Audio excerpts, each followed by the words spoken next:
I'm Scott Thomas Robinson. I'm a mixer and producer. I've worked with artists like Demi Lovato, LP, Sabrina Carpenter, Avril Lavigne, and this is the space. Dive in with Ivan. Where are you from and how you started? I'm from the Washington, D.C. area. I grew up in Maryland. I started out playing in bands, and I was in bands for about 10 years. And through that process, I learned a lot about production and was producing the band, and then ended up doing a lot of production for other artists around there. And that's sort of how I came up. And how you started? What's your journey like from the step one till the major placement? You want the whole thing? Yeah, Yes. sure. So when I was in this band, we had a pretty good run, and then towards the end of that run, ended up working with Mitch Allen, who's a great producer here. And after the band sort of fizzled out, I was looking to continue in production or engineering, and kind of called him up and was like, "Hey, dude, I'm sorry the band is breaking up, and like, thank you so much. This has been amazing, and I appreciate it. I'm just looking for advice. I want to, like keep producing or something. Like, what do you think I should do? I'll move to New York or Nashville or LA or wherever you think is a good idea. I just want advice." And he was like, "Well, hey man, why don't you come out here and work for me? Like, produce stuff with me, engineer, and, come work for me out in LA." So 3 months later, I was out here working in writing rooms with, Jason Evigan and Julia Michaels and lots of incredibly talented people. And ended up working with Mitch for like 2-3 years, learned so much through that process because he's been doing this for a while and is really fucking good. Especially as a vocal producer, amazing vocal producer. And so like that's how I learned so much about vocal production. He's really my mentor in that regard, and in a lot of regards. And so after doing that, I was at the same time sort of doing a lot of my own production and writing on the side, in addition to like assisting with his productions. And that obviously sort of just built up in the way I think it does for a lot of people. You start to build more relationships with writers and artists and people on the business side, and hopefully find yourself in some cool rooms with talented people and meet some people that really can help you play songs or get productions. And so, obviously my first major label credits were with Mitch doing some of those really big records. We worked on, like I said, Demi. We did some Andy Grammer. We worked on Derulo. Tons of stuff. Just Here tons in LA. Here in LA. So this was his spot in North Hollywood. And we had the Monsters and Strangers in the studio down below us. That was really cool. Just to have like a little community there. And so eventually, when I was out sort of doing more my own stuff, I was just like able to get into some good rooms and meet some cool artists, and ended up getting some productions through that.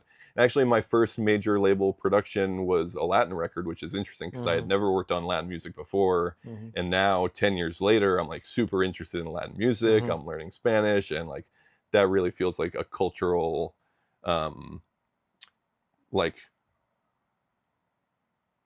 in a way important to my life. Like in the way that I connect with Latin culture. So like that's been really interesting to come kind of full circle on that. So yeah, my first major label placement was in Mexico, actually, with Paty Cantú, and my really good friend Jinte Ko, who's a great producer and writer. And it's a lot of networking, and then like one thing just sort of builds into another. For me, it was interesting because I was, on the one hand, like doing a lot of engineering for other producers that were, beyond where I was as a producer, but at the same time producing my own records and trying to get those placed and trying to get cuts as a writer.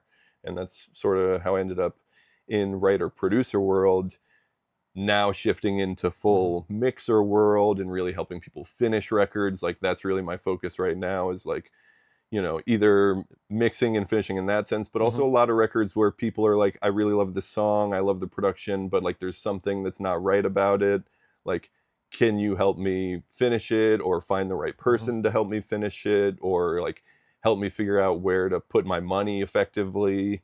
So in a sense, it's like almost executive producing or like project managing, but generally just trying to like strategize how to get things across the finish line.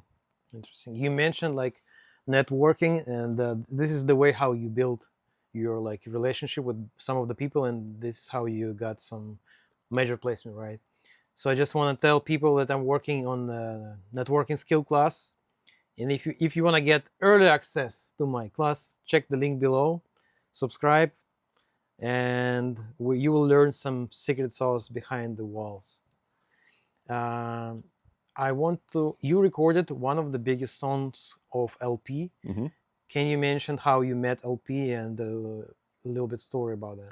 That's actually a great thing to bring up because that connection is very much through an old acquaintance. So what happened was when I was in the band in DC, we were trading a lot of shows with bands in New York and other areas so we could get into those markets, and ended up working with a couple of bands in New York. But I met one of my greatest friends now, Mike Del Rio. And when I moved to LA, I didn't even know he lived here. So I was working up in North Hollywood with Mitch, doing a lot of vocals and also getting a lot of vocal production gigs on the side. And that sort of became what I was known for, like at that stage in my career.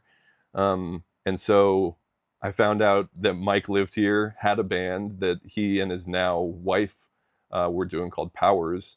Really cool band. And they were looking for somebody to help with vocals, and they're like, oh, Scott lives here, that could be really great, like he knows us, and like that could be a cool relationship. So I ended up doing some vocals for their band Powers, and then shortly after, Mike was working with LP. I think it was maybe his first session with LP was Lost on You. I think somebody should correct me if I'm wrong. And so he ended up bringing me in on that record to help with the vocals. Dive in with Ivan.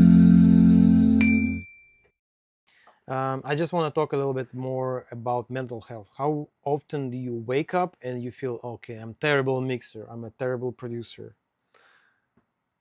Half of the days, probably. About half of the days. I think imposter syndrome is very real in this industry. I think everybody goes through phases of maybe like feeling like you're on a peak that's like, oh wow, like I really reached a new level, I accomplished something, I learned something new, or I had a successful record, or whatever it might be. And then other days, and it might even be during big successes that you feel like the worst imposter syndrome, where like, oh, do I really deserve this? Did I earn it? Like, I think everybody goes through those phases, and it's just important to just keep going, and I think understanding that that's going to happen. Like I think as creative people in general, like the peaks and valleys are super deep. What do you do about it? Like, do you have a routine for that? I wish I did, and I should. I think right now, it's something that I'm trying to deal with now, because like I have been struggling with like a little bit of a career shift, and that comes with hardships, obviously, where it's like to some extent, starting as a mixer is like almost a restart, and it's not because I haven't been mixing records for 15 years, 20 years, but just really the mindset of it, the day-to-day life of it. So I guess to answer your question, no, but I should. I'm working on it. You know what helps me to stay positive? First of all, you need to do something for the body. Yeah. Like sport, any type of sport, like at least 10 minutes, you know? Blood flow, run, push up, anything. It's just simple. Anything, yeah. 10 minutes of learning, of reading something, like, you know, and maybe just 3-5 minutes meditation, just sitting and trying to think about nothing. Yeah. And the last one is making music. Just do whatever you enjoy, and it will make you stable. Yeah, well, so those 4 simple things really helps. It might be 5 minutes each, 3 minutes each, whenever time you have, and it really helps. Yeah, I had a day last week where I was having really bad anxiety. I don't really know why, and it's not like a problem I generally struggle with, but I could sort of feel like I could feel it in my body, sort of like building up. And I was like, okay, I got to do something about this. And I went in the booth and I played drums for 20 minutes, and I felt great. It cleared my head. It made my body feel calm. And I think, like you said, learning, I think, is really helpful for me, because it does, in the same way that like sitting down an instrument and playing an instrument, it just like focus your brain on that thing. And in the same way, like meditation, the idea is to like forget about all of the things also. Like in that sense, for me, learning Spanish has been really great. Yeah. And it's something that I can sort of like put my mind at. It's totally outside of the realm of music, which I really love. And like you said, it just kind of like settles the brain a little bit. Dive in with Ivan. What's your average day look like? My average day, so I usually get in around 10. I try to get some sunlight before I come in. The morning, I generally have some phone calls, some emails, or I'll have like some quick mixed revisions or more like administrative mix stuff where I need to, print stems and send them off. Then the afternoons, evenings, it's pretty much mix heavy.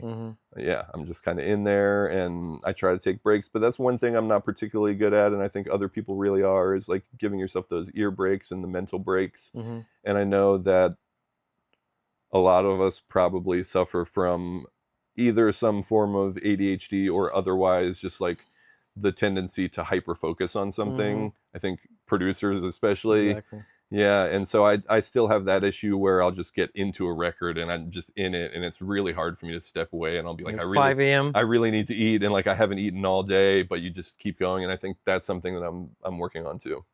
Yeah, just bring the food with you. And But put it in. yeah. Well, yeah, see, this is the problem. It's like my instinct, just as I guess as somebody who like came up with the sort of like grind set, unfortunately.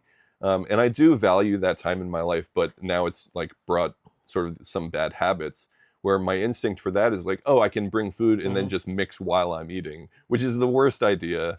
Is like take a break, eat the food, like, talk to somebody on the phone, watch something on TV, go for a walk, like take a really break. Yes, if you're in the zone, you probably need to focus and do this. But I don't know, for somebody it might work, for someone it doesn't work. Yeah, I think it depends on the person, right? It totally depends on the person, and it depends on the project. It depends on like the deadline. Sometimes you just have to do it, But yeah, I think it really does depend on the person and like just figuring out what you need to make yourself really effective at work, but also feel good. Can you tell me a little bit about your workflow? Because I saw you using some console, Softube stuff. Like, can you tell me a little bit the way how you mix stuff? Yeah, so I've really taken the philosophy of like, I want to be able to make choices really quickly. I want to be able to execute things really quickly.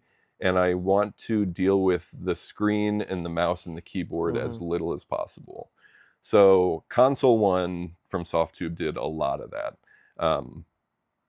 You can load up your Softube plugins, you can load up your FabFilter plugins, you can load up UAD plugins, Plugin Alliance. So it's a really great controller that I think goes beyond what most controllers can do. So that's super great for the workflow. And then also, like you said, the Stream Decks, they're running SoundFlow software, which for people that don't know, basically in its most basic form, it's shortcuts on hotkeys, and in its most extreme form, it's, for example, a full script that'll automate all of my stem bounces in Pro Tools.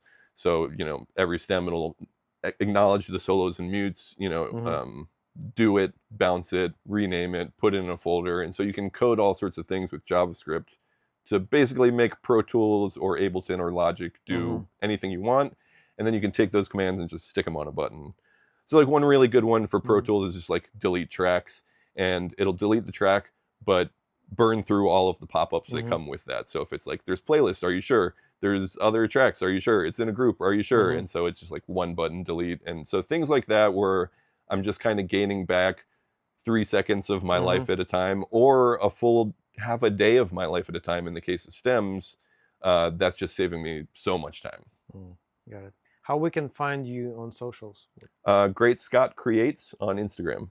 Okay, I'll leave the link below. Peace. Thank you, guys. Dive in with Ivan.